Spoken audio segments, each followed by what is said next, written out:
اعوذ باللہ من الشیطان الرجیم بسم اللہ الرحمن الرحیم۔ کروڑوں درود و سلام نبی پاک صلی اللہ علیہ وآلہ وسلم پر۔ محترم بزرگوں، بھائیوں، دوستوں اور بہنوں، السلام علیکم۔ آج میرا موضوع ہے خطبہ حجۃ الوداع کے سنہری اصول۔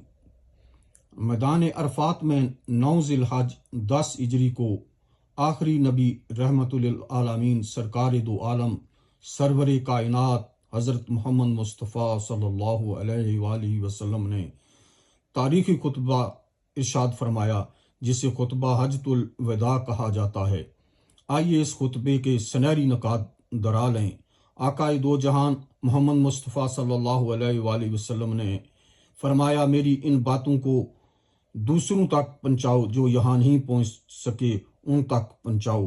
ان اصولوں کو پڑھ کر اور سن کر قیامت تک مسلمانوں کے دل ایمان سے منور ہوتے رہیں گے انشاءاللہ۔ آقا دو جہان صلی اللہ علیہ وآلہ وسلم نے فرمایا، ہے لوگو سنو، مجھے نہیں لگتا کہ اگلے سال میں تمہارے درمیان موجود ہوں گا۔ آخری خطبے میں آقا دو جہان صلی اللہ علیہ وآلہ وسلم نے فرمایا، ہے لوگو جس طرح یہ آج کا دن، یہ مہینہ اور یہ جگہ عزت و حرمت والے ہیں، بالکل اسی طرح دوسرے مسلمانوں کی زندگی عزت اور مال حرمت والے ہیں، اس کو آپ چھیڑ نہیں سکتے۔ آخری خطبے میں ہمارے پیارے نبی صلی اللہ علیہ وآلہ وسلم نے فرمایا، لوگوں کے مال اور امانتیں ان کو واپس کر دو۔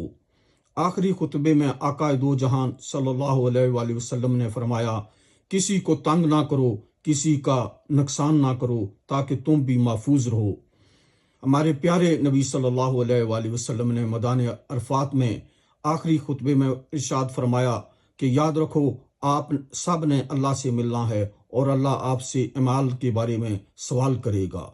آخری خطبے میں آقا دو جہان پر ہمارے جان اور مال قربان فرمایا کہ اللہ نے سود کو ختم کر دیا ہے، اس لیے آج سے سارا سود ختم کر دو اور معاف کر دو۔ آخری خطبے میں آقا دو جہان صلی اللہ علیہ وآلہ وسلم نے فرمایا، آپ عورتوں پر حق رکھتے ہو، یعنی جو آپ کے نکاح میں ہیں وہ تم پر حق رکھتی ہیں۔ جب وہ اپنے حقوق پورے کر رہی ہیں تو آپ ان کی ساری ذمہ داریاں پوری کرو۔ آخری خطبے میں آقا دو جہان صلی اللہ علیہ وآلہ وسلم نے فرمایا، عورتوں کے بارے میں نرمی کا رویہ رکھو، کیونکہ وہ تمہاری شراکت دار ہیں اور بے لوث خدمت گزار رہتی ہیں۔ آخری خطبے میں ہمارے پیارے نبی صلی اللہ علیہ وآلہ وسلم نے فرمایا، کبھی زنا کے قریب مت جانا۔ سرور کائنات حضرت محمد مصطفیٰ صلی اللہ علیہ وآلہ وسلم نے آخری خطبے میں فرمایا، ہے لوگو میری بات غور سے سنو، صرف اللہ کی عبادت کرو، 5 فرض نمازیں پوری رکھو، رمضان کے روزے رکھو اور زکوٰۃ ادا کرتے رہو، اگر استطاعت ہو تو حج کرو۔ آپ صلی اللہ علیہ وآلہ وسلم نے خطبہ حجۃ الوداع میں فرمایا، زبان کی بنیاد پر، رنگ نسل کی بنیاد پر تعصب میں مت پڑ جانا۔ کالے کو گورے پر اور گورے کو کالے پر، عربی کو اجمی پر اور اجمی کو عربی پر کوئی فوقیت حاصل نہیں ہے۔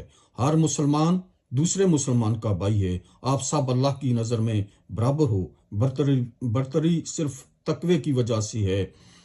سرور کائنات حضرت محمد مصطفیٰ صلی اللہ علیہ وآلہ وسلم نے آخری خطبے میں فرمایا، یاد رکھو آپ نے ایک دن اللہ کے سامنے اپنے اعمال کی جواب دہی کے لیے حاضر ہونا ہے، خبردار رہو میرے بعد گمراہ نہ ہو جانا۔ آقا دو جہان رحمت للعالمین نے فرمایا، میرے بعد کوئی نبی نہیں آئے گا، نہ کوئی نیا دین لایا جائے گا، میری باتیں اچھی طرح سمجھ لو، میں آخری نبی ہوں۔ آقا دو جہان پر ختم نبوت جو ہے ختم ہو جاتی ہے، وہ آخری نبی ہیں۔ سرور کائنات حضرت محمد مصطفیٰ صلی اللہ علیہ وآلہ وسلم نے آخری خطبے میں فرمایا، میں تمہارے لیے 2 چیزیں چھوڑ کے جا رہا ہوں، ایک قرآن مجید اور دوسری میری سنت، ان کی پیروی کی تو کبھی گمراہ نہیں ہوگے۔ حضرت محمد مصطفیٰ صلی اللہ علیہ وآلہ وسلم نے آخری خطبے میں فرمایا، سنو آپ لوگ جو موجود ہو، ان باتوں کو اگلوں تک پہنچانا اور پھر وہ اگلے لوگوں کو پہنچائیں، اور یہ ممکن ہے کہ بعد والے میری بات کو پہلے والوں سے زیادہ بہتر اور عمل کر سکیں، بہتر سمجھ سکیں اور عمل کر سکیں۔ پھر آقا دو جہان پر ہماری جان و مال قربان۔ پھر انہوں نے آسمان کی طرف چہرہ اٹھایا اور فرمایا کہ ہے اللہ گواہ رہنا، میں نے آپ کا پیغام لوگوں تک پہنچا دیا ہے۔ اللہ تعالیٰ ہمیں ان لوگوں میں شامل کریں جو اس پیغام کو سنیں، پڑھیں اور اس پر عمل کرنے والے بنیں اور اس کو آگے پھیلانے والے بنیں۔ اللہ ہم سب کو اس دنیا میں نبی پاک صلی اللہ علیہ وسلم کی رحمت، محبت اور سنت عطا فرمائے اور عمل کرنے والا بنائے، اور آخرت میں جنت الفردوس عطا فرمائے، آقا دو جہان کے ساتھ اکٹھا کرے آخرت میں۔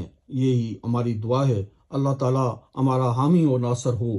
اسی پر میں اجازت چاہتا ہوں۔ پلیز یہ ویڈیو لائک اور شیئر کریں، اور میرا یوٹیوب پر میرا channel health education and tourism subscribe کریں تاکہ دوسروں کو بھی معلومات ملتی رہے۔ اللہ تعالیٰ آپ کو مشکلات، مصیبتوں اور بیماریوں سے بچائے، اور مجھے بھی اللہ آپ کو حفظ و امان میں رکھے۔ اللہ حافظ۔